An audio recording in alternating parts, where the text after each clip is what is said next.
Hi hello welcome back royal education Kannada channel. ಈ ವಿಶೇಷ ವಿಡಿಯೋದಲ್ಲಿ ಭಾರತದ ಪ್ರಾಕೃತಿಕ ವಿಭಾಗಗಳನ್ನ ಮ್ಯಾಪ್ನ ಮೂಲಕ ಅಧ್ಯಯನ ಮಾಡೋಣ. ಈ ಹಿಂದಿನ ತರಗತಿಯಲ್ಲಿ ಭಾರತ ದೇಶದ ಭೌಗೋಳಿಕ ಲಕ್ಷಣಗಳ ಬಗ್ಗೆ ನೋಡ್ತಾ ಹೋಗಿದ್ವಿ. ಹಾಗೂ ಭಾರತ ದೇಶ ನೆರೆಯ ರಾಷ್ಟ್ರದೊಂದಿಗೆ ಹೇಗೆ ಉತ್ತಮ ಸಂಬಂಧವನ್ನ ಹೊಂದಿತ್ತು ಎಂಬುದರ ಬಗ್ಗೆ ನೋಡ್ತಾ ಹೋಗಿದ್ವಿ. ಈ ಒಂದು ತರಗತಿಯಲ್ಲಿ ಭಾರತದ ಪ್ರಾಕೃತಿಕ ವಿಭಾಗಗಳ ಬಗ್ಗೆ ಒಂದೊಂದಾಗಿ ನೋಡ್ತಾ ಹೋಗೋಣ. ಬನ್ನಿ ವಿಡಿಯೋವನ್ನ ಸ್ಟಾರ್ಟ್ ಮಾಡೋಣ.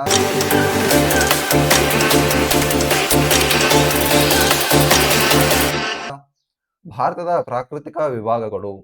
ಭಾರತ ದೇಶ ವೈವಿಧ್ಯಮಯದಿಂದ ಕೂಡಿದ ಒಂದು ದೇಶವಾಗಿದೆ. ಭಾರತದ ವೈವಿಧ್ಯಮಯ ಭೂರಚನೆ ಹಾಗೂ ಮೇಲ್ಮೈ ಲಕ್ಷಣಗಳನ್ನು ಆಧರಿಸಿ ನಾವು ಪ್ರಮುಖವಾಗಿ 4 ವಿಭಾಗಗಳಾಗಿ ಮಾಡುತ್ತೇವೆ. ಮೊಟ್ಟ ಮೊದಲನೇದಾಗಿ ಉತ್ತರದ ಪರ್ವತಗಳು, ಎರಡನೇದಾಗಿ ಉತ್ತರದ ಮಹಾ ಮೈದಾನ, ಮೂರನೇದು ಪರ್ಯಾಯ ಪ್ರಸ್ಥಭೂಮಿ, ನಾಲ್ಕನೇದು ಕರಾವಳಿ ಮೈದಾನ ಮತ್ತು ದ್ವೀಪಗಳು. ಈ 4 ಪ್ರಾಕೃತಿಕ ವಿಭಾಗಗಳನ್ನ ನಾವು ಭಾರತ ದೇಶದ ವೈವಿಧ್ಯಮಯ ಭೂರಚನೆ ಹಾಗೂ ಮೇಲ್ಮೈ ಲಕ್ಷಣಗಳನ್ನು ಆಧರಿಸಿ 4 ಭಾಗಗಳಾಗಿ ಮಾಡಿದ್ದೇವೆ. ನೆಕ್ಸ್ಟ್ ಅದರಲ್ಲಿ ಮೊದಲನೇದನ್ನ ನೋಡೋಣ. ಉತ್ತರದ ಪರ್ವತಗಳು. ಭೂಖಂಡಗಳ ಚಲನೆ ಸಿದ್ಧಾಂತವನ್ನ ಜರ್ಮನಿಯ ಆಲ್ಫ್ರೆಡ್ ವೆಗೆನರ್ ಅಂತಕ್ಕಂಥ ವ್ಯಕ್ತಿ ಈ ಒಂದು ಸಿದ್ಧಾಂತವನ್ನ ಮಂಡಿಸಿದ್ದಾರೆ. ಭೂಖಂಡಗಳ ಚಲನೆಯ ಸಿದ್ಧಾಂತವನ್ನ ಮಂಡಿಸಿದ್ದಾರೆ. ಇವರು ಪ್ಯಾಂಜಿಯ ಆಕಾರದ ಭೂಖಂಡವನ್ನ ಗುರುತಿಸಿದ್ದಾರೆ. ನೋಡೋಣ ನೆಕ್ಸ್ಟ್ ಮ್ಯಾಪ್ನ ಮೂಲಕ ಭೂಖಂಡಗಳ ಚಲನೆಯ ಸಿದ್ಧಾಂತವನ್ನ ಮ್ಯಾಪ್ನ ಮೂಲಕ ನೋಡ್ತಾ ಹೋಗೋಣ. ಇದರಲ್ಲಿ 2 ಭಾಗಗಳಿವೆ, ಉತ್ತರದ ಭಾಗ ಮತ್ತು ದಕ್ಷಿಣದ ಭಾಗ. ಉತ್ತರದ ಭಾಗವನ್ನ ನಾವು ಲಾರೇಶಿಯಾ ಅಂತ ಕರೆದ್ರೆ ದಕ್ಷಿಣ ಭಾಗವನ್ನ ನಾವು ಗೋಂಡ್ವಾನಾ ಎಂದು ಕರೆಯುತ್ತೇವೆ. ಇವುಗಳ ನಡುವೆ ನಿರ್ಮಾಣಗೊಂಡ ಜಲಭಾಗವನ್ನ ತೆತಿಸ್ ಸಮುದ್ರ. ವೆರಿ ಇಂಪಾರ್ಟೆಂಟ್ ಆಗಿರ್ತಕ್ಕಂಥದ್ದು. ಎಲ್ಲಾ ಕಾಂಪಿಟೇಟಿವ್ ಎಕ್ಸಾಮ್ಸ್ಗೆ ಕೇಳ್ತಾ ಹೋಗ್ತಾರೆ. ಈ ವಿಡಿಯೋ ಕೇವಲ SSLC ಸ್ಟೂಡೆಂಟ್ಸ್ಗೆ ಮಾತ್ರವಲ್ಲದೆ ಎಲ್ಲಾ ಕಾಂಪಿಟೇಟಿವ್ ಎಕ್ಸಾಮ್ಸ್ಗೂ ಕೂಡ ವೆರಿ ಇಂಪಾರ್ಟೆಂಟ್ ಆಗಿ ಹೆಲ್ಪ್ ಆಗುತ್ತಾ ಹೋಗುತ್ತೆ. ನೆಕ್ಸ್ಟ್ ಇಲ್ಲಿ ಈ ಒಂದು ವಿಡಿಯೋವನ್ನ ನೋಡಿ.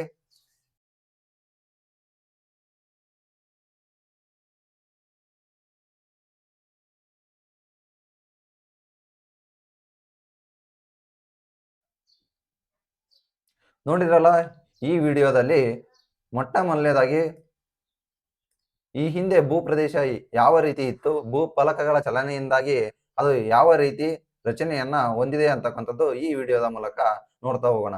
ಇದನ್ನೇ ಆಲ್ಫ್ರೆಡ್ ವೆಗೆನರ್ ಅಂತಕ್ಕಂಥ ವ್ಯಕ್ತಿ ಭೂಚಲನೆಗಳ ಸಿದ್ಧಾಂತದ ಮೂಲಕ ತಿಳಿಸಿದ್ದಾರೆ. ಇಲ್ಲಿ ನೀವು ನೋಡ್ತಾ ಇರಬಹುದು, 225 ಮಿಲಿಯನ್ ವರ್ಷಗಳ ಹಿಂದೆ ಭೂಮಿ ಯಾವ ರೀತಿಯ ರಚನೆಯನ್ನ ಹೊಂದಿತ್ತು ಎಂಬುದು ಇಲ್ಲಿ ಈ ಚಿತ್ರದ ಮೂಲಕ ನೋಡ್ತಾ ಹೋಗಬಹುದು. ಹಾಗೆ 150 ಮಿಲಿಯನ್ ವರ್ಷಗಳ ಹಿಂದೆ ಯಾವ ರೀತಿ ಆಯಿತು ನೋಡಿ. ಇಲ್ಲಿ ಪ್ಯಾಂಜಿಯಾ ಅಂತಕ್ಕಂಥದ್ದು ಈ ರೀತಿಯಾಗಿತ್ತು. ಆಲ್ಫ್ರೆಡ್ ವೆಗೆನರ್ ಅಂತಕ್ಕಂಥ ವ್ಯಕ್ತಿ ಭೂಮಿಯನ್ನ ಮೊಟ್ಟ ಮೊದಲನೇದಾಗಿ ಈ ರೀತಿಯಾಗಿ ಗುರುತಿಸಿದ. ಹಾಗೆ ಉತ್ತರ ಭಾಗವನ್ನು ನಾವು ಲಾರೇಶಿಯಾ ಅಂತಂದು ಕರಿತೀವಿ. ಹಾಗೆ ದಕ್ಷಿಣ ಭಾಗವನ್ನ ಗೋಂಡ್ವಾನಾ ಎಂದು ಆತ ಗುರುತಿಸಿದ. ನೆಕ್ಸ್ಟ್ ಭೂಫಲಕಗಳ ಚಲನೆಯಿಂದಾಗಿ ಅದು ಯಾವ ರೀತಿಯ ಆಕಾರವನ್ನ ಪಡೆಯಿತು, ಇದು 100 ಮಿಲಿಯನ್ ವರ್ಷಗಳ ಹಿಂದೆ. ಹಾಗೆ ಪ್ರಸ್ತುತ ಭೂಮಿ ಯಾವ ರೀತಿಯಾಗಿದೆ ಅಂತಕ್ಕಂಥದ್ದನ್ನ ಈ ಚಿತ್ರದ ಮೂಲಕ ನೋಡ್ಬೋದು. ನೋಡ್ರಿ, ಇದರಲ್ಲಿ ಭಾರತ ದೇಶ ಈ ಒಂದು ಭಾಗದಲ್ಲಿದೆ. ಇದಿಷ್ಟು ಭೂಫಲಕಗಳ ಚಲನೆಯ ಸಿದ್ಧಾಂತವನ್ನ ನಾವು ಈ ಚಿತ್ರದ ಮೂಲಕ ನೋಡಿದ್ವಿ. ನೋಡ್ರಿ, ತೆತಿಸ್ ಸಮುದ್ರ ಈಗ ಪ್ರಸ್ತುತ ಹಿಮಾಲಯವಾಗಿದೆ. ತೆತಿಸ್ ಸಮುದ್ರ ಹಾಗೆ ಈ ರೀತಿ ಇತ್ತು. ಈ ಒಂದು ಹಿಂದಿನ ಒಂದು ಇತಿಹಾಸವನ್ನು ನಾವು ಗಮನಿಸಿದಾಗ ತೆತಿಸ್ ಸಮುದ್ರ ಅಂತಕ್ಕಂಥದ್ದು ಈ ರೀತಿ ಇತ್ತು. ಭೂಫಲಕಗಳ ಚಲನೆಯಿಂದಾಗಿ ತೆತಿಸ್ ಸಮುದ್ರ ಅಂತಕ್ಕಂಥದ್ದು ಪರ್ವತ ಸಮುದ್ರವು ಮಾರ್ಪಾಡಾಗುತ್ತದೆ ಹಿಮಾಲಯ ಪರ್ವತಗಳಾಗಿ. ಪ್ರಸ್ತುತ ಹಿಮಾಲಯ ಪರ್ವತವನ್ನೇ ನಾವು ತೆತಿಸ್ ಸಮುದ್ರ ಎಂದು ಕರೆಯುತ್ತೇವೆ. ನೆಕ್ಸ್ಟ್ ನೋಡ್ತಾ ಹೋಗೋಣ. ಉತ್ತರದ ಪರ್ವತಗಳು. ಉತ್ತರದ ಪರ್ವತಗಳನ್ನು ನಾವು ಪ್ರಮುಖವಾಗಿ 3 ಭಾಗಗಳಾಗಿ ವಿಂಗಡಿಸುತ್ತೇವೆ: ಮಹಾ ಹಿಮಾಲಯ, ಹಿಮಾಚಲ ಹಾಗೂ ಶಿವಾಲಿಕ್ ಶ್ರೇಣಿಗಳು. ಮಹಾ ಹಿಮಾಲಯವನ್ನ ನಾವು ಹಿಮಾದ್ರಿ ಎಂದು ಕರೆಯುತ್ತೇವೆ. ಹಿಮಾಚಲ ಪ್ರದೇಶ, ಹಿಮಾಚಲ ಆ ಒಂದು ಭಾಗವನ್ನ ನಾವು ಮಧ್ಯ ಹಿಮಾಲಯ ಎಂದು ಕರೆಯುತ್ತೇವೆ. ಶಿವಾಲಿಕ್ ಶ್ರೇಣಿಗಳನ್ನ ನಾವು ಹಿಮಾಲಯದ ಪಾದ ಬೆಟ್ಟಗಳು ಎಂದು ಕರೆಯುತ್ತೇವೆ. ಇದನ್ನ ಆಂಗ್ಲ ಭಾಷೆಯಲ್ಲಿ ಗ್ರೇಟರ್ ಹಿಮಾಲಯನ್ಸ್, ಲೆಸ್ಸರ್ ಹಿಮಾಲಯನ್ಸ್ ಹಾಗೂ ಶಿವಾಲಿಕ್ ರೇಂಜ್ ಅಂತಕ್ಕಂಥದ್ದಿಂದ ಗುರುತಿಸುತ್ತೇವೆ. ಈ ಒಂದು ಮ್ಯಾಪ್ ನಲ್ಲಿ ನೋಡ್ತಾ ಇದ್ದೀರಿ, ಈ ಒಂದು ಭಾಗ ಏನಿದೆಯಲ್ಲ ಇದು ಮಹಾ ಹಿಮಾಲಯ. ಇಲ್ಲಿ ಗುರುತು ಮಾಡುತ್ತಿದ್ದೇನೆ, ಇದು ಮಹಾ ಹಿಮಾಲಯ. ಹಿಮಾಚಲ, ಲೆಸ್ಸರ್ ಮೌಂಟೇನ್ಸ್ ಈ ಒಂದು ಭಾಗ. ಹಾಗೆ ಶಿವಾಲಿಕ್ ಅಥವಾ ಪಾದ ಬೆಟ್ಟಗಳು ಎಂದು ನಾವು ಕರೆಯುತ್ತೇವೆ. ಪಾದ ಬೆಟ್ಟಗಳು ಈ ರೀತಿಯಾಗಿ ನೋಡ್ತಾ ಇದ್ದೀರಿ, ಶಿವಾಲಿಕ್ ರೇಂಜ್ ಎಂದು ಇಲ್ಲಿ ಗುರುತಿಸಿದ್ದಾರೆ. ಹಾಗೆ ಲೆಸ್ಸರ್ ಹಿಮಾಲಯನ್ಸ್, ಹಾಗೆ ಗ್ರೇಟರ್ ಹಿಮಾಲಯನ್, ಮಹಾ ಹಿಮಾಲಯ ಈ ರೀತಿಯಾಗಿ ಚಿತ್ರದ ಮೂಲಕ ನೆನಪಿನಲ್ಲಿ ಇಟ್ಕೋಬೇಕು. ನೆಕ್ಸ್ಟ್ ಮಹಾ ಹಿಮಾಲಯ. ಮಹಾ ಹಿಮಾಲಯವನ್ನ ನಾವು ಹಿಮಾಲಯ ಪರ್ವತದಲ್ಲಿ ಅತಿ ಎತ್ತರದ ಶ್ರೇಣಿಗಳನ್ನ ಒಳಗೊಂಡಿರ್ತಕ್ಕಂಥ ಭಾಗ. ಈ ಮಹಾ ಹಿಮಾಲಯದಲ್ಲಿ ಅತಿ ಎತ್ತರದ ಪರ್ವತ ಶ್ರೇಣಿಗಳು ಕಂಡು ಬರುತ್ತವೆ. ಇದರ ಬಹುಭಾಗವು ಹಿಮದಿಂದ ಆವೃತವಾಗಿರುವುದರಿಂದ ಇದನ್ನು ಹಿಮಾದ್ರಿ ಎಂದು ಕರೆಯುತ್ತೇವೆ. ವೆರಿ ವೆರಿ ಇಂಪಾರ್ಟೆಂಟ್ ಆಗಿರ್ತಕ್ಕಂಥದ್ದು. ಎಕ್ಸಾಮ್ಸ್ ಕೇಳಿದರೆ, ಹಲವಾರು ಬಾರಿ ಕೇಳಿದರೆ, ಹಿಮಾದ್ರಿ ಎಂದು ಹಿಮಾಲಯದ ಯಾವ ಭಾಗವೆಂದು ಕರೆಯುತ್ತೇವೆ. ಸಮುದ್ರ ಮಟ್ಟದಿಂದ ಇದರ ಎತ್ತರ 6000 ಮೀಟರ್ ಇದೆಯಂತೆ. ಹಾಗೆಯೇ ಮಹಾ ಹಿಮಾಲಯವು ರೂಪಾಂತರ ಶಿಲೆ ಹಾಗೂ ಗ್ರಾನೈಟ್ ಶಿಲೆಗಳಿಂದ ನಿರ್ಮಾಣವಾಗಿದೆ. ಇದರಲ್ಲಿ ಪ್ರಪಂಚದ ಅತಿ ಎತ್ತರದ ಶಿಖರವಾದ ಮೌಂಟ್ ಎವರೆಸ್ಟ್ ಕಂಡು ಬರುತ್ತದೆ. ಇಲ್ಲಿ ನೋಡ್ರಿ, NCERT ಇದ್ದಾನೆ ಡೈರೆಕ್ಟ್ ಇಲ್ಲಿ ತೆಗೆದುಕೊಂಡಿರೋದು. 8848 ಮೀಟರ್ ಇದೆ ಅಂತ ಕೊಟ್ಟಿದ್ದಾರೆ ಬುಕ್ನಲ್ಲಿ. SSLC ಟೆಕ್ಸ್ಟ್ ಬುಕ್ ಅನ್ನು ನೀವು ಕೂಡ ಒಮ್ಮೆ ತೆಗೆದು ನೋಡ್ರಿ. ಅದರಲ್ಲಿ ಇತ್ತೀಚೆಗೆ ಹಲವು ಪುಸ್ತಕದಲ್ಲಿ 8848.48 ಅಂತ ಕೊಡ್ತಾ ಇದ್ದಾರೆ. ನಮಗೆ ಮೇನ್ NCERT ಬುಕ್ನೇ ಫೈನಲ್ಲು. ಯಾವುದೇ ಎಕ್ಸಾಮ್ ಕ್ವಶನ್ ಆಗಿರ್ಬೋದು, ಕೋರ್ಟ್ನ ಮೆಟ್ಟಿಲೇರಿದಾಗ ನಮಗೆ NCERT ಅನ್ನೇ ಅವರು ರೆಫರ್ ಮಾಡ್ತಾ ಹೋಗ್ತಾರೆ. ಇದು ನೇಪಾಳ ಹಾಗೂ ಟಿಬೆಟ್ಗಳ ಮಧ್ಯೆ ಕಂಡು ಬರುತ್ತದೆ. ಯಾವುದು? ಮೌಂಟ್ ಎವರೆಸ್ಟ್ ಶಿಖರ. ನೆಕ್ಸ್ಟ್ ನೋಡೋಣ,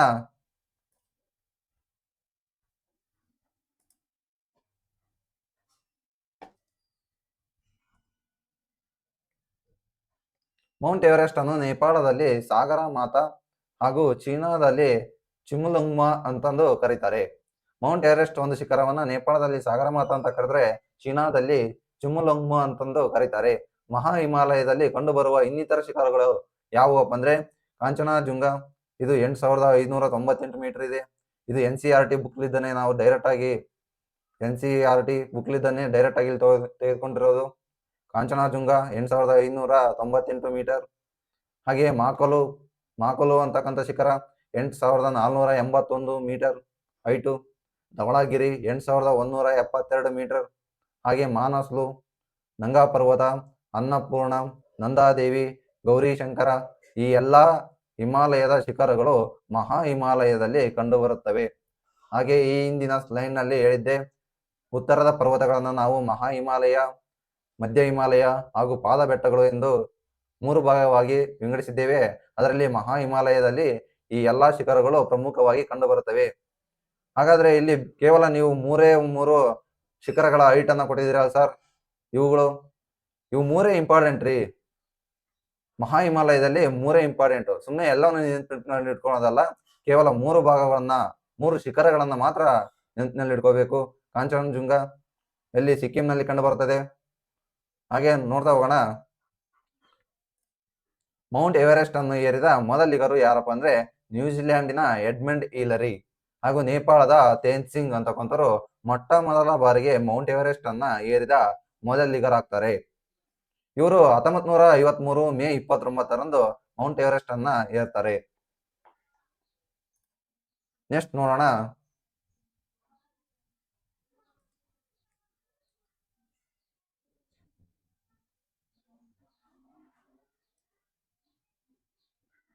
ಮೌಂಟ್ ಎವರೆಸ್ಟ್ ಅನ್ನು ಏರಿದ ಭಾರತದ ಮತ್ತು ವಿಶ್ವದ ಮೊದಲ ವಿಕಲಚೇತನೆ ಅಂತಕ್ಕಂಥದ್ದು ಇಲ್ಲಿ ಅರುಣಿಮಾ ಸಿನ್ಹಾರವರು ಮೊಟ್ಟ ಮೊದಲ ಬಾರಿಗೆ ಮೌಂಟ್ ಎವರೆಸ್ಟ್ ಅನ್ನ ಏರಿದ ಭಾರತದ ಮತ್ತು ವಿಶ್ವದ ಮೊದಲ ವಿಕಲಚೇತನ ಮಹಿಳೆ ಆಗ್ತಾರೆ. ಇವರು ಉತ್ತರ ಪ್ರದೇಶ ರಾಜ್ಯದವರು. ಇಲ್ಲಿ ಈ ಒಂದು ಚಿತ್ರವನ್ನ ನೀವು ಗಮನಿಸಬಹುದು. ಇವರೇ ಅರುಣಿಮಾ ಸಿನ್ಹಾ. ಇಲ್ಲಿ ನೋಡ್ರಿ, ರೈಲ್ ಟ್ರ್ಯಾಕ್ ಮೇಲಿದೆ. ಯಾಕೆ ಈ ಒಂದು ಫೋಟೋವನ್ನ ನಾವು ಇಲ್ಲಿ ಒಂದು ತೆಗೆದುಕೊಂಡಿವಿ ಅಂದ್ರೆ, ಅರುಣಿಮಾ ಸಿನ್ಹಾರವರು ಉತ್ತರ ಪ್ರದೇಶ ರಾಜ್ಯದಲ್ಲಿ ಹುಡ್ತಾರೆ. ಇವರ ತಂದೆ ಮಿಲಿಟರಿ ಸೇನೆಯಲ್ಲಿ ಕಾರ್ಯವನ್ನ ನಿರ್ವಹಿಸ್ತಾರೆ. ಭಾರತ ದೇಶದ ಮಿಲಿಟರಿ ಸೇನೆಯಲ್ಲಿ ವೃತ್ತಿಯನ್ನ ಮಾಡ್ತಾ ಇರ್ತಾರೆ. ಹಾಗೆ ತಾಯಿ ಆರೋಗ್ಯ ಇಲಾಖೆಯಲ್ಲಿ ವರ್ಕ್ ಮಾಡ್ತಾರೆ. ಇವರಿಗೆ ಒಂದು ಆಸೆ ಇರುತ್ತೆ, ಏನಪ್ಪಾ ಅಂದ್ರೆ ತಾನು ಕೂಡ ತನ್ನ ತಂದೆಯಂತೆ ಮಿಲಿಟರಿ ಪಡೆಗೆ ಸೇರ್ಬೇಕಪ್ಪ ಅಂತಂದು. ಆದ್ರೆ ಇವರಿಗೆ ಮಿಲಿಟರಿಗೆ ಎಲ್ಲ ಎಕ್ಸಾಮ್ಸ್ಗೆ ಅಟೆಂಡ್ ಆಗ್ತಾರೆ, ಯಾವ ಎಕ್ಸಾಮ್ಸ್ ಕೂಡ ಪಾಸ್ ಆಗೋದಿಲ್ಲ.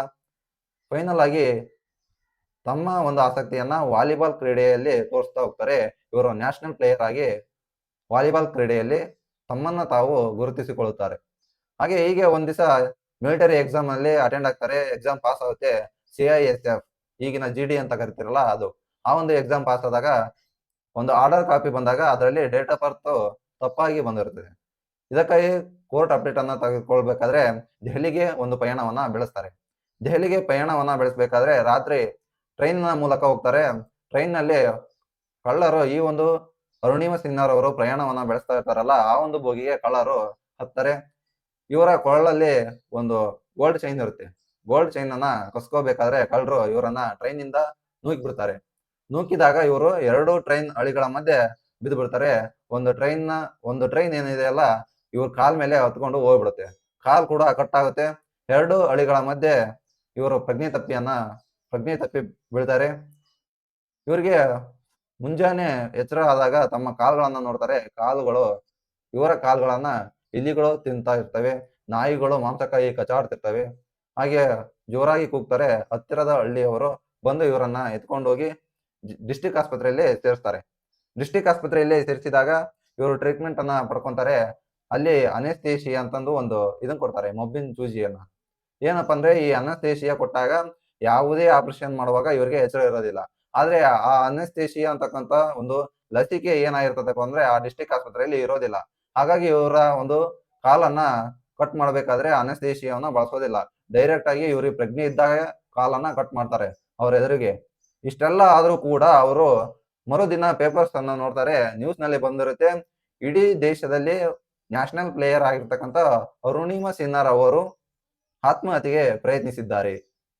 ಜೀವನದ ಮೇಲೆ ಜಿಗುಪ್ಸೆಗೊಂಡು ಆತ್ಮಹತ್ಯೆಗೆ ಪ್ರಯತ್ನಿಸಿದ್ದಾರೆ. ಹಾಗೆ ಕೆಲವೊಂದು ನ್ಯೂಸ್ ಪೇಪರ್ಸ್ ನಲ್ಲಿ ಈ ರೀತಿ ಬಂದ್ರೆ, ಇನ್ನು ಕೆಲವು ನ್ಯೂಸ್ ಪೇಪರ್ಸ್ ನಲ್ಲಿ ಯಾವ ರೀತಿ ಬಂದಿರ್ತವೆಪ್ಪ ಅಂದ್ರೆ,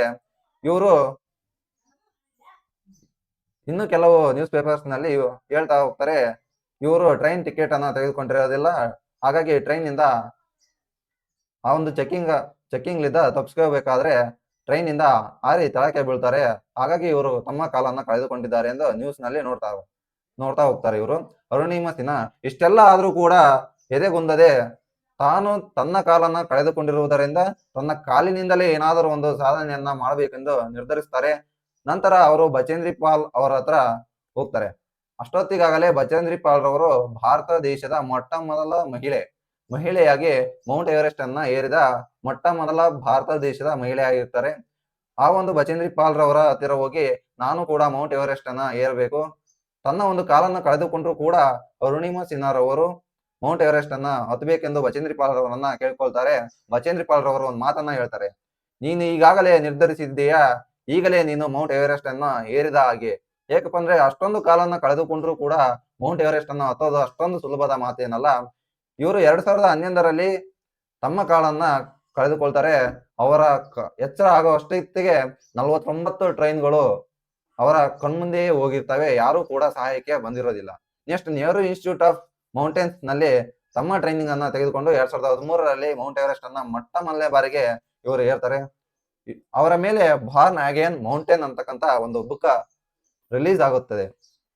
ಬಾರ್ನ್ ಅಗೇನ್ ಮೌಂಟೇನ್ಸ್ ಅಂತಕ್ಕಂತ ಒಂದು ಬುಕ್ ರಿಲೀಸ್ ಆಗುತ್ತೆ. ನೋಡ್ರಿ, ಅವರು ಇಲ್ಲಿ ನ್ಯೂಸ್ ನಲ್ಲಿ ಬಂದಿದೆ, peoples told her she's never walk again. ಇವ್ರಿಗೆ ಮತ್ತೆ ನಡೆದಾಡೋಕೆ ಬರೋದಿಲ್ಲ ಅಂತಕ್ಕಂಥದ್ದು ಜನರು ಆಡುವ ಮಾತು. ಆದ್ರೆ ಇಡೀ ದೇಶದಲ್ಲಿ ಆಕ್ಸಿಜನ್ ಕೊರತೆ ಇದ್ರೂ ಕೂಡ ಮೌಂಟ್ ಎವರೆಸ್ಟ್ ಅನ್ನ ಏರಿದ ಮೊಟ್ಟ ಮೊದಲ ವಿಕಲಚೇತನ ಮಹಿಳೆ ಇಡೀ ವಿಶ್ವದಲ್ಲೇ. ನೋಡ್ರಿ, ನಮಗೆ ಎಲ್ಲ ಇದ್ರು ಕೂಡ ನಾವು ಇನ್ನು 23 ವರ್ಷ ಆದ್ರೂ ನಾವು ಇಲ್ಲೇ ಇದೀವಿ, ಕಂಪ್ಯೂಟರ್ ಮುಂದೆ ಕುಂತ್ಕೊಂಡಿವಿ, ಅದೇ ಬುಕ್ಕು ಪೆನ್ನು ಮುಂದೆ ಕುಂತ್ಕೊಂಡಿವಿ, ಇನ್ನು ಜಗತ್ತಿಗೆ ನಾವು ಇನ್ನೂ ಪರಿಚಯ ಆಗಿಲ್ಲ. ಇವರು ಇಷ್ಟೊತ್ತಿಗಾಗಲೇ ಇಡೀ ಒಂದು ಪ್ರಪಂಚಕ್ಕೆ ಗೊತ್ತಾಗಿದ್ರು. ಮೌಂಟ್ ಎವರೆಸ್ಟ್ ಅನ್ನ ಅದೇನೇ ಇರಲಿ, ನೆಕ್ಸ್ಟ್ ನೋಡ್ತಾ ಹೋಗೋಣ. ಮೌಂಟ್ ಎವರೆಸ್ಟ್ ಅನ್ನು ಏರಿದ ಮೊದಲ ಭಾರತೀಯ ಮಹಿಳೆ ಬಚೇಂದ್ರಿ ಪಾಲ್. ಈ ಅರುಣಿಮ ಸಿನ್ಹಾರ್ ಅವರ ಗುರುಗಳೇ ಈ ಬಚೇಂದ್ರಿ ಪಾಲ್. ಇವರು ಕೂಡ ಮೌಂಟ್ ಎವರೆಸ್ಟ್ ಅನ್ನ ಏರಿದ ಮೊಟ್ಟ ಮೊದಲ ಭಾರತೀಯ ಮಹಿಳೆ. ಮಹಾ ಹಿಮಾಲಯ ಸರಣಿಯ ಉತ್ತರಕ್ಕಿರುವ ಮಡಿಕೆ ಪರ್ವತಗಳನ್ನು ಹೊರ ಹಿಮಾಲಯವೆಂದು ಕರೆಯುತ್ತೇವೆ. ಇದು ಹೊರ ಹಿಮಾಲಯ. ಈ ಮಡಿಕೆ ಪರ್ವತಗಳನ್ನ ಇರ್ತಕ್ಕಂಥ ಒಂದು ಪ್ರದೇಶವನ್ನ ಹೊರ ಹಿಮಾಲಯ ಎಂದು ನಾವು ಕರೆಯುತ್ತೇವೆ. ಇದರಲ್ಲಿ ಕಾರಾಕೋರಂ ಪರ್ವತ ಶ್ರೇಣಿ ಹಾಗೂ ಕೈಲಾಸ ಪರ್ವತಗಳಿವೆ.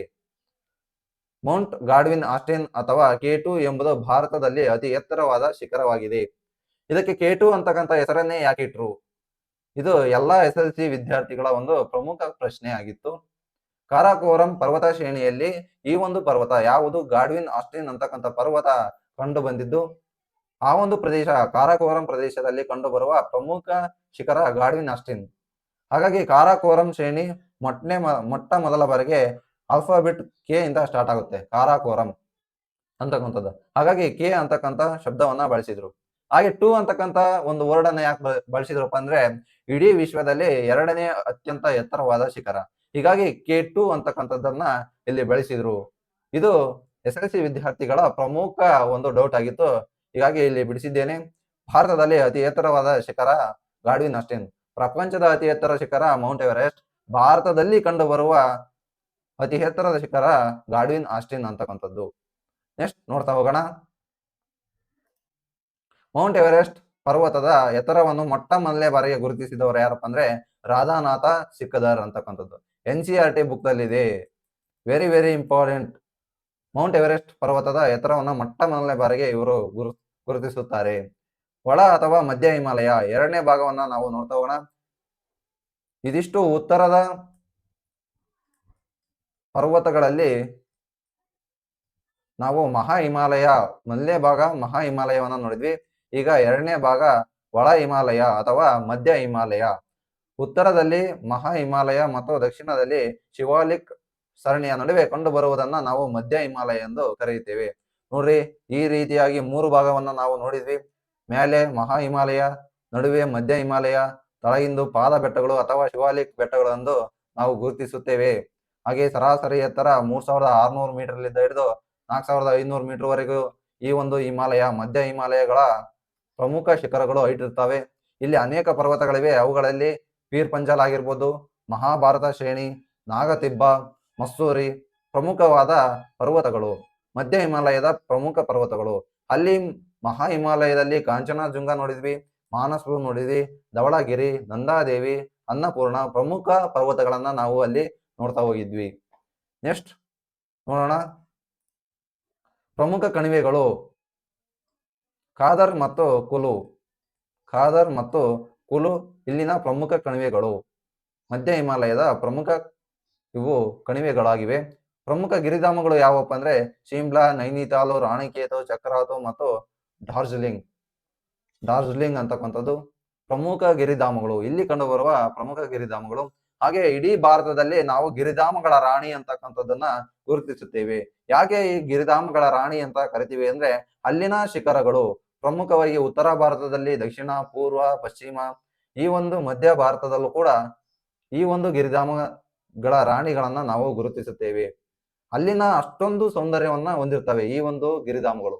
ಅಷ್ಟೊಂದು ವಾತಾವರಣ, ಸುಂದರವಾದ ವಾತಾವರಣ, ಶುದ್ಧ ಗಾಳಿ, ಸುಂದರವಾದ ವಾತಾವರಣ ಪ್ರವಾಸಿಗರನ್ನ ಸೆಳಿತಾ ಇರ್ತವೆ. ಹೀಗಾಗಿ ಗಿರಿಧಾಮಗಳ ರಾಣಿ ಅಂತಕ್ಕಂಥದ್ದನ್ನ ನಾವು ಕರಿತಾ ಹೋಗ್ತೀವಿ. ಹಾಗೆ ಉತ್ತರ ಭಾರತದ ಗಿರಿಧಾಮಗಳ ರಾಣಿ ಎಂದು ಯಾವ ಶಿಖರವನ್ನ ಕರಿತೀವಿ ಅಂದ್ರೆ ಚಕ್ರಾತ್ ಶಿಖರವನ್ನ ನಾವು ಕರಿತೀವಿ. ದಕ್ಷಿಣ ಭಾರತದ ಗಿರಿಧಾಮಗಳ ರಾಣಿ ಎಂದು ಊಟಿಯನ್ನ ಕರೆದ್ರೆ, ಪೂರ್ವ ಭಾರತದ ಗಿರಿಧಾಮಗಳ ರಾಣಿ ಎಂದು ಡಾರ್ಜಿಲಿಂಗ್, ಹಾಗೆ ಪಶ್ಚಿಮ ಭಾರತದ ಗಿರಿಧಾಮಗಳ ರಾಣಿ ಮೌಂಟ್ ಅಬು, ಮಧ್ಯ ಭಾರತದ ಗಿರಿಧಾಮಗಳ ರಾಣಿ ಪಚ್ಮರಿ ಶಿಖರವನ್ನ ಕರಿತೀವಿ. ಇದಿಷ್ಟು ನೋಟ್ ಮಾಡ್ಕೊಳ್ಳಿ. ನೆಕ್ಸ್ಟ್ ನೋಡ್ತಾ ಹೋಗೋಣ ಪೀರ್ ಪಂಜಾಲ್ ಶ್ರೇಣಿ. ಪೀರ್ ಪಂಜಾಲ್ ಶ್ರೇಣಿ ನಮ್ಮ ಭಾರತ ದೇಶದ ಯಾವ ಭಾಗದಲ್ಲಿ ಕಂಡು ಬರ್ತವೆ ಅಂದ್ರೆ ಉತ್ತರ ಭಾಗದಲ್ಲಿ ಕಂಡು ಬರ್ತವೆ. ಇಲ್ಲಿ ನೋಡ್ತಾ ಇರಬಹುದು ಪೀರ್ ಪಂಜಾಲ್ ಶ್ರೇಣಿ ಈ ಭಾಗದಲ್ಲಿ ಕಂಡು ಬರ್ತವೆ. ಜಮ್ಮು ಮತ್ತು ಕಾಶ್ಮೀರ ರಾಜ್ಯದಲ್ಲಿ ಕಂಡು ಬರ್ತವೆ. ಕಾಶ್ಮೀರ ಮತ್ತು ಪಂಜಾಬ್ಗಳಲ್ಲಿ ಇದು ವಿಸ್ತರಿಸಿದೆ. ಇಲ್ಲಿನ 2 ಪ್ರಮುಖ ಕಣಿವೆಗಳಂದ್ರೆ ಪಂಜಾಲ್ ಮತ್ತು ಬನ್ನಿ ಹಾಲು. ನೆಕ್ಸ್ಟ್ ನೋಡ್ತಾ ಹೋಗೋಣ ಶಿವಾಲಿಕ್ ಬೆಟ್ಟಗಳು. ಕೊನೆಯದಾಗಿ ಉತ್ತರದ ಪರ್ವತಗಳನ್ನ 3 ಭಾಗಗಳಾಗಿ ಮಾಡಿದ್ವಿ. ಈಗ 2 ಭಾಗಗಳನ್ನ ನೋಡಿದ್ವಿ. ಮೂರನೇದೇ ಶಿವಾಲಿಕ್ ಬೆಟ್ಟಗಳು. ಮೂರನೇ ಭಾಗ ಶಿವಾಲಿಕ್ ಬೆಟ್ಟಗಳು ಹಿಮಾಲಯ ಶ್ರೇಣಿಯ ಅತ್ಯಂತ ಕೆಳಮಟ್ಟದಲ್ಲಿರುವುದರಿಂದ ಶಿವಾಲಿಕ್ ಬೆಟ್ಟಗಳು ಅಥವಾ ಪಾದ ಬೆಟ್ಟಗಳು ಅಂತಂದು ಕರಿತೀವಿ. ಈ ಒಂದು ಶಿಖರಗಳ ಸರಾಸರಿ ಎತ್ತರ 900ರಿಂದ 1200 ಮೀಟರ್. ಇಲ್ಲಿ ಸಮತಟ್ಟಾದ ಕಿರಿದಾದ ಮೈದಾನಗಳಿವೆ. ಈ ಮೈದಾನಗಳನ್ನ ಡೂನ್ಸ್ ಎಂದು ಕರೆಯುತ್ತೇವೆ. ಡೂನ್ಸ್ಗಳು ಎಂದು ಕರಿತೀವಿ. ಪ್ರಮುಖ ಡೂನ್ಸ್ಗಳು ಯಾವಪ್ಪ ಅಂದ್ರೆ ಉದಾಹರಣೆಗೆ ಕೋಟಾ, ಡೆಹರಾಡೂನು, ಪಾಟ್ಲಿ, ಉಧಾಂಪುರ, ಚೌಕಂಬ. ಎಲ್ಲಾ ಕಾಂಪಿಟೇಟಿವ್ ಎಕ್ಸಾಮ್ಸ್ಗೆ ಕೇಳ್ತಾ ಹೋಗ್ತಾರೆ ಈ ಕೆಳಗಿನವುಗಳಲ್ಲಿ ಯಾವುದು ಡೂನ್ಸ್ ಅಲ್ಲ. 4 ಆಪ್ಷನ್ಸ್ಗಳಲ್ಲಿ 3 ಆಪ್ಷನ್ಸ್ಗಳನ್ನ ಕರೆಕ್ಟ್ ಕೊಟ್ಟು ಒಂದು ಆಪ್ಷನ್ ಅನ್ನ ತಪ್ಪಾಗಿ ಕೊಡ್ತಾ ಹೋಗ್ತಾರೆ. ಹೀಗಾಗಿ ಇವುಗಳನ್ನ ನೆನಪಿನಲ್ಲಿಟ್ಕೊಳ್ಳಿ. ನೆಕ್ಸ್ಟ್ ನೋಡ್ತಾ ಹೋಗೋಣ ಉತ್ತರದ ಮಹಾ ಮೈದಾನ. ಉತ್ತರದ ಮಹಾ ಮೈದಾನವನ್ನ ನಾವು ಸಟ್ಲೇಜ್ ಗಂಗಾ ಮೈದಾನ ಎಂದು ಕೂಡ ಕರಿತೀವಿ. ಸಟ್ಲೇಜ್ ಹಾಗೂ ಗಂಗಾ ಮೈದಾನ ನೋಡ್ರಿ, ಇದು 2ನೇ ಪ್ರಾಕೃತಿಕ ವಿಭಾಗ. ಉತ್ತರದ ಮಹಾ ಮೈದಾನ ಮೊಟ್ಟ ಮೊದಲನೇದು ಉತ್ತರದ ಪರ್ವತಗಳು. ಈಗ ಎರಡನೇದು ನೋಡ್ತಾ ಹೋಗೋಣ. ಇದು ಉತ್ತರದಲ್ಲಿ ಹಿಮಾಲಯ ಪರ್ವತಗಳು ಹಾಗೂ ದಕ್ಷಿಣದಲ್ಲಿ ಪರ್ಯಾಯ ಪ್ರಸ್ಥಭೂಮಿಯ ನಡುವೆ ಕಂಡು ಬರುತ್ತದೆ. ಇದನ್ನ ನೆಕ್ಸ್ಟ್ ಮ್ಯಾಪ್ ನಲ್ಲಿ ನೋಡ್ತಾ ಹೋಗೋಣ. ಫಸ್ಟ್ ಪಾಯಿಂಟ್ಸ್ ಅನ್ನ ನೋಡ್ಕೊಳ್ಳಿ.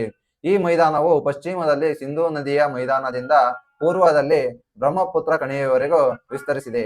ಪಶ್ಚಿಮದಲ್ಲಿ ಸಿಂಧೂ ನದಿ ಕಂಡು ಬಂದ್ರೆ ಪೂರ್ವದಲ್ಲಿ ಬ್ರಹ್ಮಪುತ್ರ ಕಣಿವೆ ಕಂಡು ಬರುತ್ತದೆ. ಹಾಗೆ ಪಶ್ಚಿಮದಿಂದ ಪೂರ್ವಕ್ಕೆ ಸುಮಾರು 2600 ಕಿಲೋಮೀಟರ್ ಉದ್ದವಿದೆ ಈ ಒಂದು ಮಹಾ ಮೈದಾನ. ಉತ್ತರದ ಮಹಾ ಮೈದಾನ ಪಶ್ಚಿಮದಿಂದ ಪೂರ್ವಕ್ಕೆ ಸುಮಾರು 2600 ಕಿಲೋಮೀಟರ್ ಉದ್ದವಿದೆ. ಉತ್ತರ ಭಾರತದ ಮೈದಾನವು ಮೆಕ್ಕಲು ಮಣ್ಣಿನಿಂದ ವೆರಿ ಇಂಪಾರ್ಟೆಂಟ್ ಆಗಿರ್ತಕ್ಕಂಥದ್ದು ಮೆಕ್ಕಲು ಮಣ್ಣು. ಉತ್ತರದ ಮಹಾ ಮೈದಾನವು ಪ್ರಮುಖವಾಗಿ ಯಾವ ಮಣ್ಣಿನಿಂದ ಕೂಡಿದೆ ಅಂತಂದು ಕ್ವಶನ್ ಅನ್ನ ರೈಸ್ ಮಾಡ್ತಾ ಹೋಗ್ತಾರೆ. ಇಲ್ಲಿ ಮೆಕ್ಕಲು ಮಣ್ಣು ಉತ್ತರ ಆಗಿರುತ್ತದೆ. ನೆಕ್ಸ್ಟ್ ನೋಡೋಣ. ಇಲ್ಲಿ ನೀವು ನೋಡ್ತಾ ಇರಬಹುದು ಈ ಒಂದು ಕೇಸರಿ ಕಲರ್ ಏನಿದೆಯಲ್ಲ ಇದು ಮೆಕ್ಕಲು ಮಣ್ಣಿನಿಂದ ಆವರಿಸಿದ ಉತ್ತರದ ಮಹಾ ಮೈದಾನ ಅಂತಂದು ಗುರುತಿಸುತ್ತೇವೆ. ಇಲ್ಲಿ ನೋಡ್ತಾ ಹೋಗಿದ್ವಿ, ಇಲ್ಲಿ ಉತ್ತರದ ಪರ್ವತಗಳನ್ನು ನೋಡಿದ್ವಿ. ಇದು ಉತ್ತರದ ಮಹಾ ಮೈದಾನ ಎಂದು ನಾವು ಗುರುತಿಸುತ್ತೇವೆ. ಚಿತ್ರದ ಮೂಲಕ ನೋಡ್ರಿ, ಹಾಗಾಗಿ ಬಹಳ ದಿನಗಳ ಕಾಲ ನೆನಪಿನಲ್ಲಿ ಇಟ್ಕೋಬಹುದು. ನೆಕ್ಸ್ಟ್ ನೋಡ್ತಾ ಹೋಗೋಣ. ಮೆಕ್ಕಲು ಮಣ್ಣನ್ನು 4 ಭಾಗಗಳಾಗಿ ನಾವು ವಿಂಗಡಿಸುತ್ತೇವೆ. ಮೊಟ್ಟ ಮೊದಲನೇದಾಗಿ ಬಂಗಾರು, ಇದು ಪುರಾತನ ಕಾಲದ ಹಳೆಯ ಮೆಕ್ಕಲು ಮಣ್ಣು. ಇನ್ನೊಂದು ಕಾದರು, ಪ್ರತಿ ವರ್ಷ ಕೂಡ ನದಿಗಳನ್ನ ಹೊತ್ತು ತರುವ ಹೊಸ ಮೆಕ್ಕಲು ಮಣ್ಣು ಆಗಿದೆ ಈ ಒಂದು ಕಾದರ್ ಅಂತಕ್ಕಂಥ ಮಣ್ಣು. ಬಬರ್ ಅಂತಕ್ಕಂಥ ಮಣ್ಣು ಹಿಮಾಲಯ ತಪ್ಪಲಿನಲ್ಲಿನ ನದಿಗಳು ಹೊತ್ತು ತಂದ ಶಿಲಾಚೂರುಗಳಾಗಿವೆ. ಬಾಬರ್ ಅಂತಕ್ಕಂಥದ್ದು ತೆರಾಯಿ, ಜೌಗು ಪ್ರದೇಶ ಅಥವಾ ಕಣ್ಮರೆಯಾದ ನದಿಗಳು ಇಲ್ಲಿ ಗೋಚರಿಸ್ತಾ ಹೋಗ್ತವೆ, ತೆರಾಯಿ ಅಂತಕ್ಕಂಥ ಭಾಗ. ಹಾಗೆ ಉತ್ತರದ ಮಹಾ ಮೈದಾನವನ್ನ 2 ಭಾಗವಾಗಿ ವಿಂಗಡಿಸಿದ್ದೇವೆ, ಪಶ್ಚಿಮ ಭಾಗ ಹಾಗೂ ಪೂರ್ವ ಭಾಗ. ಪಶ್ಚಿಮ ಭಾಗ ಪೂರ್ವ ಭಾಗ ಅಂತಕ್ಕಂಥ 2 ಭಾಗವಾಗಿ ನಾವು ಉತ್ತರದ ಮಹಾ ಮೈದಾನವನ್ನ ಗುರುತಿಸುತ್ತೇವೆ. ನೆಕ್ಸ್ಟ್ ನೋಡ್ತಾ ಹೋಗೋಣ.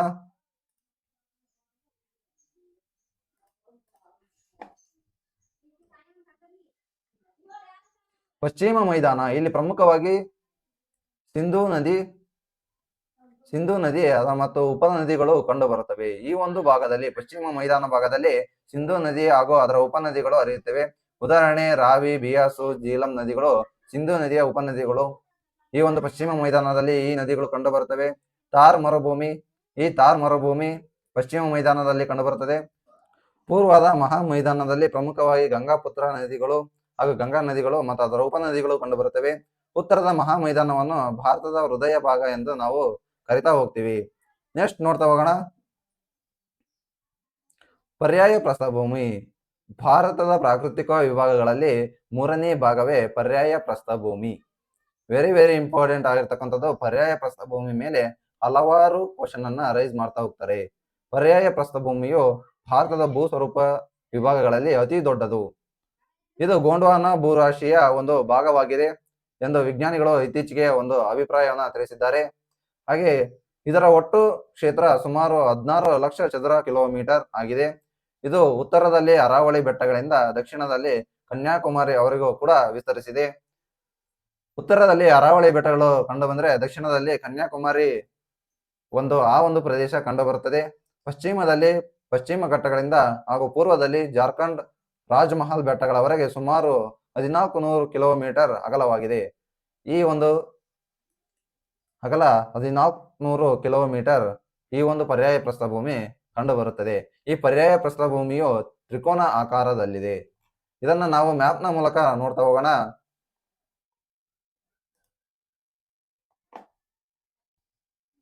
ಇಲ್ಲಿ ನೋಡಿ, ಮ್ಯಾಪ್ ಅನ್ನ ಕೊಟ್ಟಿದ್ದೇನೆ. ಇಲ್ಲಿ ಅರಾವಳಿ ಬೆಟ್ಟಗಳು ಕಂಡು ಬಂದ್ರೆ ಇಲ್ಲಿ ಕನ್ಯಾಕುಮಾರಿಯವರೆಗೂ ಕೂಡ ಪ್ರಸ್ಥಭೂಮಿ ವಿಸ್ತರಿಸಿದೆ. ಇಲ್ಲಿ ಮಾಳ್ವಾ ಅಂತಕ್ಕಂಥದ್ದು ಹಾಗೂ ಮೈಕಲ್ ಶ್ರೇಣಿಗಳು ಕಂಡು ಬರ್ತವೆ ಇಲ್ಲಿ ಈ ಭಾಗದಲ್ಲಿ. ಇಲ್ಲಿ ನೋಡ್ತಾ ಹೋಗ್ರಿ, ಮಹಾರಾಷ್ಟ್ರ ಪ್ಲೇಟ್ ಸೇರ್ಸು, ಹಾಗೆ ಕರ್ನಾಟಕ ಪ್ಲೇಟು, ಹಾಗೆ ತೆಲಂಗಾಣ, ಹಾಗೆ ವಿಂಧ್ಯಾಚಲ. ಇಲ್ಲಿ ನೋಡ್ತಾ ಹೋಗ್ರಿ, ಚಿತ್ರದ ಮೂಲಕ ನೋಡ್ತಾ ಹೋಗ್ರಿ. ಹಾಗೆ ಕೇಂದ್ರ ಉನ್ನತ ಪ್ರದೇಶ ಅಂತಂದು ಕರಿತೀವಿ ಇಲ್ಲಿ ಈ ಭಾಗವನ್ನ ನಾವು. ನೆಕ್ಸ್ಟ್ ಛೋಟಾ ನಾಗ್ಪುರ್ ಪ್ರಸ್ಥಭೂಮಿ ಈ ಒಂದು ಭಾಗದಲ್ಲಿ ಕಂಡು ಬರುತ್ತದೆ. ನೆಕ್ಸ್ಟ್ ನೋಡ್ತಾ ಹೋಗೋಣ. ಈ ಪ್ರಸ್ಥಭೂಮಿಯ ಉತ್ತರ ಭಾಗದಲ್ಲಿ ಪ್ರಮುಖವಾಗಿ ವಿಂಧ್ಯ ಹಾಗೂ ಸಾತ್ಪುರ ಬೆಟ್ಟಗಳು ಕಂಡುಬರ್ತವೆ. ಈಗ ತಾನೇ ಈ ಚಿತ್ರದಲ್ಲಿ ತೋರಿಸ್ತಿದೆ. ವಿಂಧ್ಯ ಪರ್ವತಗಳು ಹಾಗೂ ಸಾತ್ಪುರ ಬೆಟ್ಟಗಳು, ಅರಾವಳಿ ಬೆಟ್ಟಗಳು, ಮಾಳ್ವಾ ಪ್ರಸ್ಥಭೂಮಿ, ಛೋಟಾ ನಾಗ್ಪುರ ಪ್ರಸ್ಥಭೂಮಿಗಳಿದ್ದು ಇವುಗಳ ಮಧ್ಯೆ ನರ್ಮದಾ ನದಿ ಹಾಗೂ ತಪತಿ ನದಿ ಹಾಗೂ ದಾಮೋದರ ನದಿಗಳಲ್ಲದೆ ಅನೇಕ ಚಿಕ್ಕ ಪುಟ್ಟ ಸಣ್ಣ ಪುಟ್ಟ ನದಿಗಳು ಕೂಡ ಈ ಭಾಗದಲ್ಲಿ ಹರಿತಾ ಹೋಗ್ತವೆ. ವೆರಿ ವೆರಿ ಇಂಪಾರ್ಟೆಂಟ್ ಆಗಿರ್ತಕ್ಕಂಥದ್ದು, ಪಶ್ಚಿಮ ಭಾಗದಲ್ಲಿ ಹರಿಯುವ ಅತಿ ಉದ್ದವಾದ ನದಿ ನರ್ಮದಾ ನದಿ.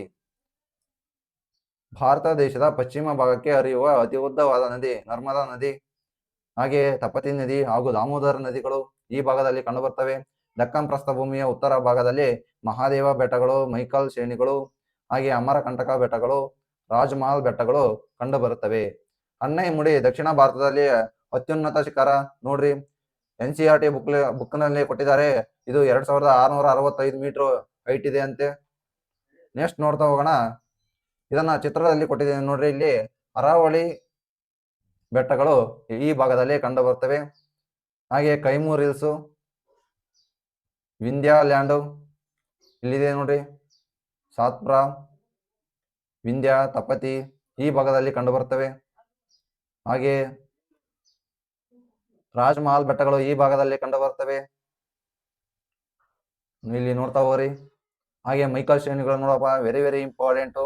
ಛೋಟಾ ನಾಗ್ಪುರ್ ಪ್ರಸ್ಥಭೂಮಿ, ಹಾಗೆ ಮಧ್ಯ ದಕ್ಕನ್ ಪ್ರಸ್ಥಭೂಮಿಯನ್ನ ಬೇರ್ಪಡಿಸುವ ಶ್ರೇಣಿಗಳು ಮೈಕಲ್ ಶ್ರೇಣಿಗಳು ನೋಡ್ರಿ. ಅಜಂತ ರೇಂಜು, ಸಾಲ್ಘಾಟ್ ರೇಂಜು ಇಲ್ಲಿ ನೋಡ್ತಾ ಹೋಗ್ಬೇಕ್ರಿ. ಪ್ರತಿಯೊಂದನ್ನ ಮ್ಯಾಪ್ ನಲ್ಲಿ ಅಬ್ಸರ್ವ್ ಮಾಡಿದಾಗ ನಿಮಗೆ ಯಾವ ಯಾವ ಭಾಗದಲ್ಲಿ ಯಾವ ಯಾವ ಪ್ರದೇಶಗಳು ಕಂಡು ಬರ್ತವೆ ಅಂತಕ್ಕಂಥದ್ದು ತಿಳಿಯುತ್ತೆ. ಹಾಗಾಗಿ ಮ್ಯಾಪ್ ಅನ್ನ ವೀಕ್ಷಿಸಿ, ಗಮನವಿಟ್ಟು ನೋಡ್ರಿ. ನೆಕ್ಸ್ಟ್ ನೋಡ್ತಾ ಹೋಗೋಣ. ಹಾಗಾದರೆ ಈ ಪರ್ಯಾಯ ಪ್ರಸ್ಥಭೂಮಿಯಲ್ಲಿ ಪಶ್ಚಿಮ ಘಟ್ಟಗಳು ಹಾಗೂ ಪೂರ್ವ ಘಟ್ಟಗಳು ನೋಡ್ತಾ ಹೋಗ್ತೀವಿ. ಪರ್ಯಾಯ ಪ್ರಸ್ಥಭೂಮಿಯ ಪಶ್ಚಿಮ ಭಾಗದಲ್ಲಿ ಪಶ್ಚಿಮ ಘಟ್ಟಗಳು ಕಂಡು ಬಂದ್ರೆ ಪೂರ್ವ ಭಾಗದಲ್ಲಿ ಪೂರ್ವ ಘಟ್ಟಗಳು ಕಂಡು ಬರ್ತವೆ. ಈ ಪಶ್ಚಿಮ ಘಟ್ಟಕ್ಕೂ ಹಾಗೂ ಪೂರ್ವ ಘಟ್ಟಕ್ಕೂ ಯಾವ ತರಹದ ಡಿಫರೆನ್ಸ್ ಇದೆ? ಈ ಪಶ್ಚಿಮ ಘಟ್ಟಗಳು ತಾಪಿ ನದಿ ಕಣಿವೆಯಿಂದ ಹಿಡಿದು ಕನ್ಯಾಕುಮಾರಿಯವರೆಗೂ ಕೂಡ ವಿಸ್ತರಿಸಿದೆ. ಈ ಪೂರ್ವ ಘಟ್ಟಗಳು ಮಹಾನದಿ ಕಣಿವೆಯಿಂದ ಹಿಡಿದು ನೀಲಗಿರಿ ಬೆಟ್ಟಗಳವರೆಗೆ ವಿಸ್ತರಿಸಿದೆ. ಇವು ನಿರಂತರವಾಗಿದ್ರೆ ಇವು ನಿರಂತರವಾಗಿಲ್ಲ, ಅಲ್ಲಲ್ಲಿ ಕಟ್ಕಟ್ಟಾಗಿವೆ, ಅಂದ್ರೆ ಚದುರಿವೆ. ಇವು ಅತ್ಯಂತ ಎತ್ತರದ ಪರ್ವತ ಶಿಖರಗಳನ್ನ ಹೊಂದಿದ್ರೆ ಪಶ್ಚಿಮ ಘಟ್ಟಗಳು, ಈ ಪೂರ್ವ ಘಟ್ಟಗಳು ಪಶ್ಚಿಮ ಘಟ್ಟಗಳಷ್ಟು ಎತ್ತರವಾಗಿಲ್ಲ. ಈ ಭಾಗದಲ್ಲಿ ಕಂಡು ಬರ್ತಕ್ಕಂಥ ಶಿಖರ ಅಷ್ಟೊಂದು ಪಶ್ಚಿಮ ಘಟ್ಟಕ್ಕೆ ಹೋಲಿಸಿಕೊಂಡ್ರೆ ಅಷ್ಟೊಂದು ಎತ್ತರವಾಗಿಲ್ಲ. ಇಲ್ಲಿ ಅನೇಕ ನದಿಗಳು ಉಗಮಿಸುತ್ತವೆ. ಇಲ್ಲಿ ನದಿ ಕಣಿವೆಗಳಿಂದ ಪ್ರತ್ಯೇಕಗೊಂಡಿವೆ. ಪಶ್ಚಿಮ ಘಟ್ಟಗಳು ಅನೇಕ ನದಿಗಳನ್ನ ಒಳಗೊಂಡಿದ್ರೆ ಪೂರ್ವ ಘಟ್ಟಗಳು ಅಷ್ಟೊಂದು ನದಿಗಳನ್ನ ಹೊಂದಿಲ್ಲ. ಆಲ್ಮೋಸ್ಟ್ ಆಲ್ ಪಶ್ಚಿಮ ಘಟ್ಟಗಳಲ್ಲಿ ಹಲವು ನದಿಗಳು ಹುಟ್ಟುತ್ತವೆ. ಇಲ್ಲಿ ನೋಡಿ, ಚಿತ್ರದಲ್ಲಿ ಕೊಟ್ಟಿದ್ದೀನಿ. ಪಶ್ಚಿಮ ಘಟ್ಟಗಳು ಈ ರೀತಿಯಾಗಿದ್ರೆ ಪಶ್ಚಿಮ ಘಟ್ಟಗಳು ತಾಪಿ ನದಿಯಿಂದ ಹಿಡಿದು ಕನ್ಯಾಕುಮಾರಿ ಅಲ್ಲದೆ ಭಾರತದ ದಕ್ಷಿಣ ಭಾಗದವರೆಗೂ ವಿಸ್ತರಿಸಿದೆ. ಇಲ್ಲಿ ಪೂರ್ವ ಘಟ್ಟಗಳು ನೋಡ್ರಿ. ಪೂರ್ವ ಘಟ್ಟಗಳು ಕೇವಲ ನೀಲಗಿರಿ ಬೆಟ್ಟಗಳವರೆಗೆ, ಇಲ್ಲಿಯವರೆಗೆ ಮಾತ್ರ ನೋಡ್ರಿ. ಈ ಭಾಗದಲ್ಲಿ ಇಲ್ಲಿವರೆಗೆ ಅಷ್ಟೇ ಈ ಪೂರ್ವ ಘಟ್ಟಗಳು ಹರಡಿಕೊಂಡಿವೆ. ಆದ್ರೆ ಪಶ್ಚಿಮ ಘಟ್ಟಗಳು ಈ ಭಾಗದಲ್ಲಿ ಅಷ್ಟೇ ಹರಡಿಕೊಂಡಿವೆ. ಇಲ್ಲಿ ನೋಡ್ತಾ ಹೋಗಿದ್ರಿ, ಕನ್ಯಾಕುಮಾರಿವರೆಗೂ ಪಶ್ಚಿಮ ಘಟ್ಟಗಳು ಹರಡಿವೆ. ನೆಕ್ಸ್ಟ್ ನೋಡೋಣ. ಪ್ರಸ್ಥಭೂಮಿಯನ್ನು 3 ಭಾಗಗಳಾಗಿ ನಾವು ವಿಂಗಡಿಸುತ್ತೇವೆ. ಮಹಾರಾಷ್ಟ್ರ ಪ್ರಸ್ಥಭೂಮಿ, ತೆಲಂಗಾಣ ಪ್ರಸ್ಥಭೂಮಿ, ಕರ್ನಾಟಕ ಪ್ರಸ್ಥಭೂಮಿ. ಮಹಾರಾಷ್ಟ್ರ ಪ್ರಸ್ಥಭೂಮಿಯನ್ನ ನಾವು ಡೆಕ್ಕನ್ ಟ್ರಾಫ್ ಅಂತ ಕರಿತೀವಿ. ಯಾಕೆ ಈ ಪ್ರಸ್ಥಭೂಮಿಯನ್ನ ಡೆಕ್ಕನ್ ಟ್ರಾಫ್ ಎಂದು ಕರಿತೀವಿ ಅಂದ್ರೆ, ಇಲ್ಲಿ ಅತಿ ಹೆಚ್ಚು ಕಪ್ಪು ಮಣ್ಣಿನಿಂದ ಕೂಡಿದೆ. ಯಾವ ಪ್ರಸ್ಥಭೂಮಿ? ಮಹಾರಾಷ್ಟ್ರ ಪ್ರಸ್ಥಭೂಮಿ. ಕರ್ನಾಟಕ ಪ್ರಸ್ಥಭೂಮಿ ಆಲ್ಮೋಸ್ಟ್ ಕೆಂಪು ಮಣ್ಣು, ಈ ಕೆಂಪು ಮಣ್ಣಿನಿಂದ ಕೂಡಿದೆ. ಇದನ್ನ ಹಾಗಾಗಿ ಮೈಸೂರು ಪ್ರಸ್ಥಭೂಮಿ ಎಂದು ನಾವು ಕರಿತೀವಿ. ಚಿತ್ರದಲ್ಲಿ ಕೊಟ್ಟಿದ್ದೀನಿ ನೋಡ್ರಿ. ಇಲ್ಲಿ ಇದು ಮಹಾರಾಷ್ಟ್ರ ಪ್ರಸ್ಥಭೂಮಿ. ಈ ಕಲರ್ ನಲ್ಲಿ ಇದೆಯಲ್ಲ, ಅದು ಮಹಾರಾಷ್ಟ್ರ ಪ್ರಸ್ಥಭೂಮಿ. ಇಲ್ಲಿ ಕರ್ನಾಟಕ ಪ್ರಸ್ಥಭೂಮಿ ಇದೆ. ಇದು ತೆಲಂಗಾಣ ಪ್ರಸ್ಥಭೂಮಿ. ನೋಡ್ಬೇಕ್ರಿ, ಮ್ಯಾಪ್ ನೋಡ್ಬೇಕು, ನೆನಪಿನಲ್ಲಿ ಇಟ್ಕೋಬೇಕು. ಮ್ಯಾಪ್ ನೋಡ್ತಾ ಇದ್ರೆ ನೆಕ್ಸ್ಟ್ ಮುಂದೆ ಬರುವ ಪಾಯಿಂಟ್ಸ್ ಅರ್ಥ ಆಗ್ತಾ ಹೋಗ್ತವೆ. ನೆಕ್ಸ್ಟ್ ನೋಡೋಣ. ಕರಾವಳಿ ಮೈದಾನಗಳು. ಕೊನೆಯ ಭಾಗವೇ ಭಾರತದ ಪ್ರಾಕೃತಿಕ ವಿಭಾಗಗಳಲ್ಲಿ ಕೊನೆಯ ಭಾಗ ಕರಾವಳಿ ಮೈದಾನ. ಇದು 4ನೇ ಭಾಗ ಕರಾವಳಿ ಮೈದಾನಗಳು. ಭಾರತವು ದ್ವೀಪಗಳನ್ನು ಹೊರತುಪಡಿಸಿ ಸುಮಾರು 6100 ಕಿಲೋಮೀಟರ್ ಉದ್ದಗಳಷ್ಟು ಕರಾವಳಿ ತೀರವನ್ನ ಹೊಂದಿದೆ. ಇದು ಪಶ್ಚಿಮದಲ್ಲಿ ಗುಜರಾತ್ ನಿಂದ ಹಿಡಿದು ಗುಜರಾತ್ನ ಕಚ್ ಪ್ರದೇಶದಿಂದ ಹಿಡಿದು ಪೂರ್ವದಲ್ಲಿ ಗಂಗಾ ನದಿಯ ಮುಖಜ ಭೂಮಿಯವರೆಗೂ ಕೂಡ ವಿಸ್ತರಿಸಿದೆ. ಭಾರತದ 9 ರಾಜ್ಯಗಳು ಕರಾವಳಿ ತೀರವನ್ನ ಹೊಂದಿದೆ. ಭಾರತದ ಕರಾವಳಿಯನ್ನು ಪಶ್ಚಿಮ ಕರಾವಳಿ ಹಾಗೂ ಪೂರ್ವ ಕರಾವಳಿ ಎಂದು 2 ಭಾಗಗಳಾಗಿ ನಾವು ಮಾಡ್ತಾ ಹೋಗಿವಿ. ಈ ಒಂದು 2 ಭಾಗಗಳನ್ನ ನಾವು ಮ್ಯಾಪ್ನ ಮೂಲಕ ನೋಡ್ತಾ ಹೋಗೋಣ. ನೋಡಿ, 9 ರಾಜ್ಯಗಳು ಕರಾವಳಿ ಪ್ರದೇಶವನ್ನ ಹೊಂದಿದೆ. ಅತಿ ಹೆಚ್ಚು ಕರಾವಳಿ ತೀರವನ್ನು ಹೊಂದಿರುವ ರಾಜ್ಯ ಯಾವುದು ಅಂತ ಕ್ವಶನ್ ಅನ್ನ ರೈಸ್ ಮಾಡಿದ್ದಾರೆ. ಕಾಂಪಿಟೇಟಿವ್ ಎಕ್ಸಾಮ್ಸ್ ನಲ್ಲಿ ಕೇಳಿದ್ದಾರೆ, ಹಲವು ಬಾರಿ ಕೇಳಿದ್ದಾರೆ. ಗುಜರಾತ್ ರಾಜ್ಯ ಅತಿ ಹೆಚ್ಚು ಕರಾವಳಿ ತೀರವನ್ನ ಹೊಂದಿರತಕ್ಕಂತ ರಾಜ್ಯ. ಹಾಗೆ ಮಹಾರಾಷ್ಟ್ರ, ಹಾಗೆ ಕರ್ನಾಟಕ, ಕೇರಳ, ತಮಿಳುನಾಡು, ಆಂಧ್ರ ಪ್ರದೇಶ, ಒಡಿಶಾ, ಪಶ್ಚಿಮ ಬಂಗಾಳ 9 ರಾಜ್ಯಗಳು ಕರಾವಳಿ ತೀರವನ್ನ ಹೊಂದಿವೆ. ನೆಕ್ಸ್ಟ್, ಈ ಕರಾವಳಿ ತೀರವನ್ನ ಪಶ್ಚಿಮ ಕರಾವಳಿ ಹಾಗೂ ಪೂರ್ವ ಕರಾವಳಿ ಎಂದು ನಾವು 2 ಭಾಗಗಳಾಗಿ ವಿಂಗಡಿಸಿದ್ದೇವೆ. ಪಶ್ಚಿಮ ಕರಾವಳಿಯನ್ನ ನಾವು ಮತ್ತೆ ಹಲವು ಭಾಗಗಳಾಗಿ ವಿಂಗಡಿಸಿದ್ದೇವೆ. ಕೊಂಕಣ ಕರಾವಳಿ, ಕೆನಡಾ ಕರಾವಳಿ ಹಾಗೂ ಮಲಬಾರ್ ಕರಾವಳಿ. ಹಾಗೆ ಗುಜರಾತ್ನಲ್ಲಿ ಕಾತೆವಾಡ ಕರಾವಳಿ ಅಂತ ಕರೆದ್ರೆ, ಮಹಾರಾಷ್ಟ್ರದಲ್ಲಿ ಕೊಂಕಣ ಕರಾವಳಿ ಅಂತ ಕರಿತೀವಿ. ಹಾಗೆ ಕರ್ನಾಟಕದಲ್ಲಿ ಕೆನಡಾ ಕರಾವಳಿ ಅಂತ ಕರೀತಾರೆ. ಹಾಗೆ ತಮಿಳುನಾಡಿನಲ್ಲಿ ಅಥವಾ ಕೇರಳದಲ್ಲಿ ಮಲಬಾರ್ ಕರಾವಳಿ ಅಂತ ಕರೀತಾರೆ. ಪಶ್ಚಿಮ ಬಂಗಾಳದಲ್ಲಿ ಉತ್ಕಲ ಕರಾವಳಿ, ಹಾಗೆ ಆಂಧ್ರ ಪ್ರದೇಶದಲ್ಲಿ ಆಂಧ್ರ ಕರಾವಳಿ, ಹಾಗೆ ತಮಿಳುನಾಡಿನಲ್ಲಿ ಕೋರಮಂಡಲ ಕರಾವಳಿ ಎಂದು ಕರೀತಾರೆ. ನೆಕ್ಸ್ಟ್ ನೋಡ್ತಾ ಹೋಗೋಣ.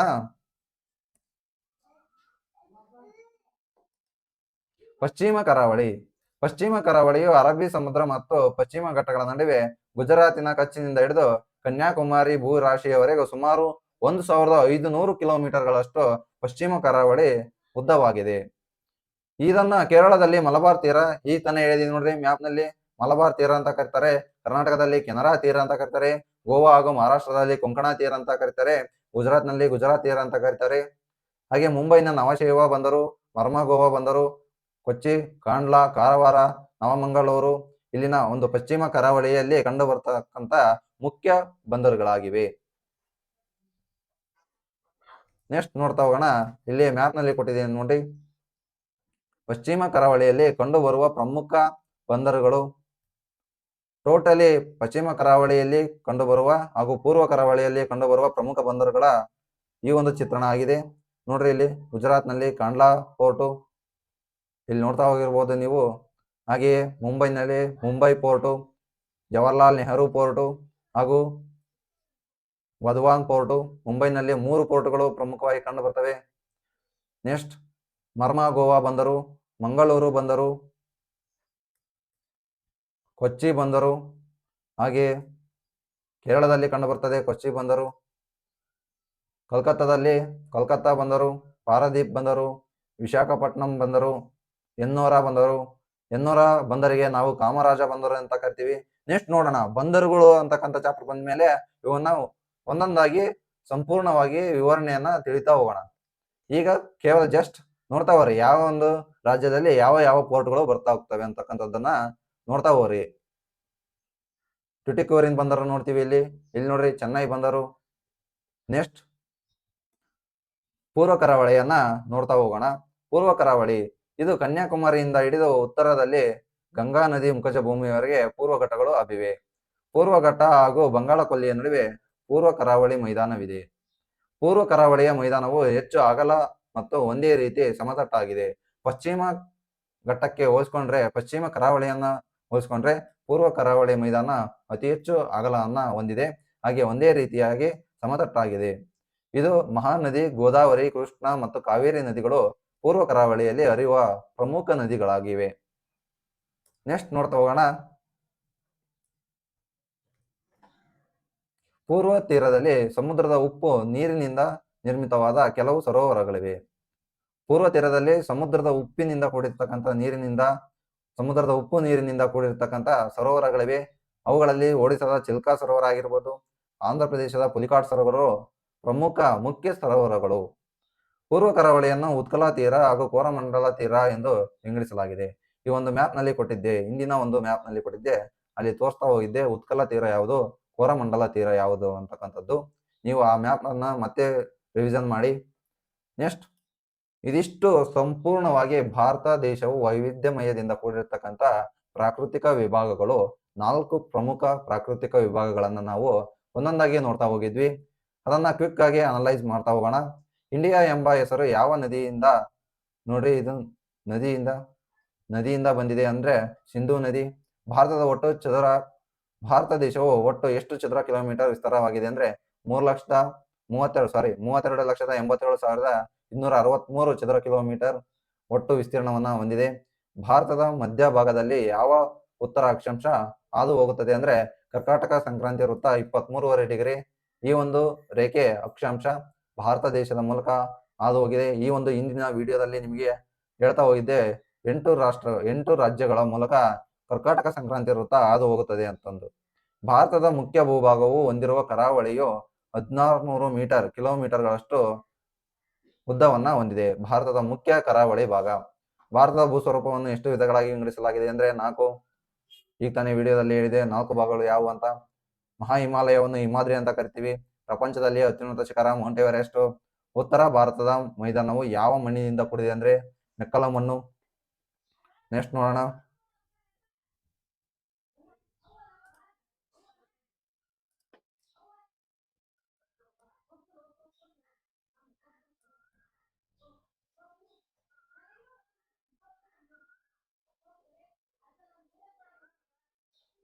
ಕರ್ನಾಟಕದಲ್ಲಿ ಪಶ್ಚಿಮ ಘಟ್ಟಗಳನ್ನು ಸಹ್ಯಾದ್ರಿ ಅಂತ ಕರೀತಾರೆ.